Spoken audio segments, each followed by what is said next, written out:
कोई कोई माताएं कहती हैं गुरुजी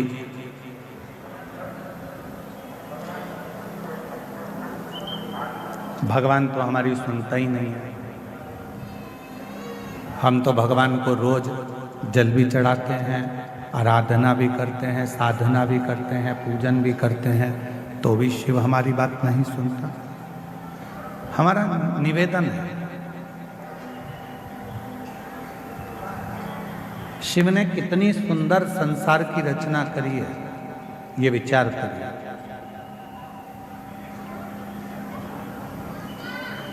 शंकर भगवान ने जो सृष्टि की रचना करी, शिव जी ने जो सृष्टि का निर्माण किया, वो कितना सुंदर करा।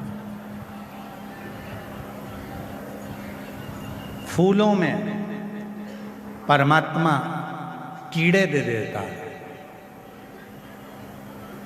देखिए उस परमात्मा की लीला कितनी विचित्र है कि फूलों में परमात्मा कीड़े दे देता है और पत्थर में परमात्मा हीरे दे देता है। ये उस परमात्मा की कृपा, ये उस परमात्मा की दया है।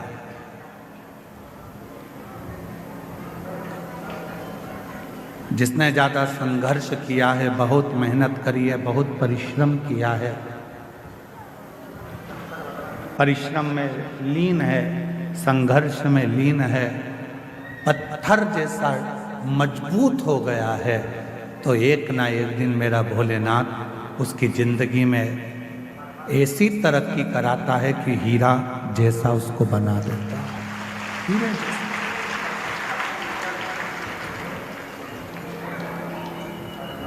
बस उसके लिए एक सबसे बड़ी बात है कि जब परमात्मा आपको हीरे जैसा बनाए तो आपके भीतर अभिमान ना आए, अहंकार ना आए।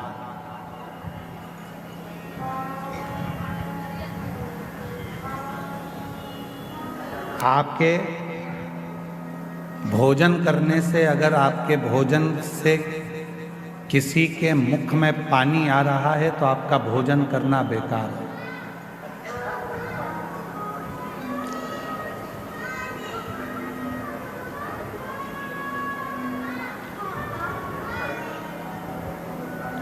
आपका भोजन करना बेकार है।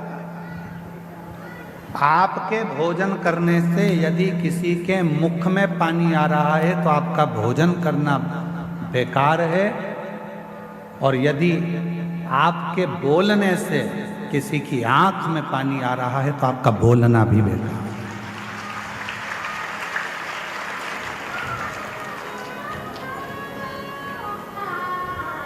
भोजन करते समय भोजन की थाली में जो पकवान है, उस पकवान को देखकर अगर किसी के मुख में पानी आ गया तो आपका जो भोजन आप ग्रहण कर रहे हो वो आपके शरीर को नहीं लगता,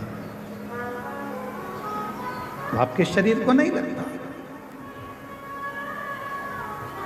भोजन करते समय यदि किसी के मुख में अगर पानी आ गया तो आपका भोजन करना बेकार है, और बोलते समय यदि किसी की आंखों में पानी आ गया आपके बोलने से तो आपका बोलना भी बेकार, बोलना भी।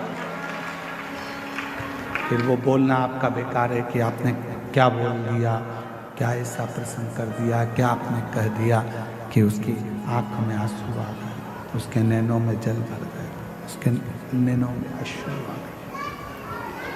आपका वो बोलना ही बेकार है।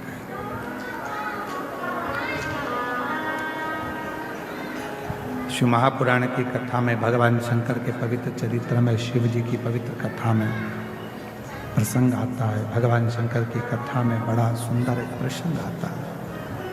पार्वती जी भोजन का जब निर्माण करती हैं, पार्वती जी जब भोजन बनाती हैं, भोजन का निर्माण करती हैं, तो सबसे पहला भोजन पार्वती जी बनाकर अपने जितने गण हैं उन सभी गणों को भोजन कराते, सभी गणों को भोजन कराते। मेरा भोलेनाथ आपको ना कभी दासी बनाना चाहता है, मेरा भोलेनाथ ना आपको कभी नौकर बनाना चाहता है मेरा भोलेनाथ, ना कभी आपको सेविका बनाना चाहता है मेरा भोलेनाथ। तो आपका हाथ पकड़कर इस संसार सागर से, भव सागर से उन्नति की ओर आगे बढ़ाना चाहता है। वो आपको डूबने नहीं देगा, वो आपको नष्ट नहीं होने देगा, वो आपको तकलीफ में नहीं आने देगा, वो आपको कष्ट की ओर नहीं जाने देगा। वो शिव तत्व है, वो शंकर, वो खड़ी पिताना, मेरा देवादिदेव महादेव, वो शिव तत्व है। सुयशा, मैं तुम्हें दासी नहीं बना सकता, सुयशा मैं तुम्हें सेविका नहीं बना सकता। तो सुयशा ने कहा फिर कोई सेवा मुझे दे दीजिए। शिव जी ने कहा सुयशा तुम नंदी से विवाह कर लो, और नंदी से विवाह कर कर तुम नंदी की धर्म पत्नी बन जाओगी, और नंदी की अगर धर्म पत्नी तुम बन गई तो जिस जगह पर नंदी मेरे मंदिर के बाहर बैठा रहेगा,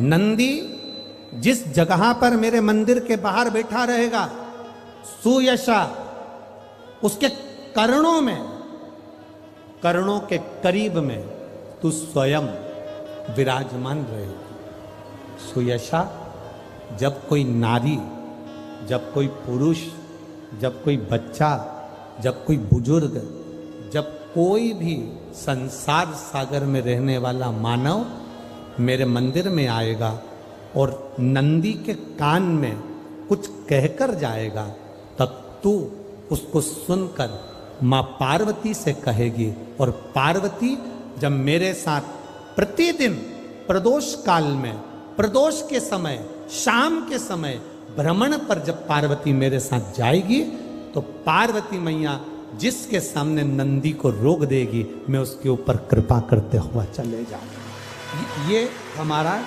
भाव शिव महापुराण की कथा वर्णन कर रही है। ये हमारा भाव भगवान देवादिदेव महादेव का चरित्र वर्णन कर रहा है, ये शिव तत्व वर्णन कर रहा है। कितने लोग हैं जो भगवान नंदी के कानों में कुछ कहकर आते हैं? बोले हो कभी? सीधे बोल देते हो क्या जाकर? नंदी के कानों में कहने का भी एक तरीका है। आप लोगों को मालूम होगा वो तरीका? नहीं मालूम? ये बेलपत्री की जो डंडी रहती है ना, बीच का जो भाग है, ध्यान दिए ना जरा सा, ये बीच की जो डंडी है, फिर से देखिए, बेलपत्री के 2 पत्ते और उसके पास में जो बीच की जो डंडी का भाग है, दिख रहा है आप लोगों को?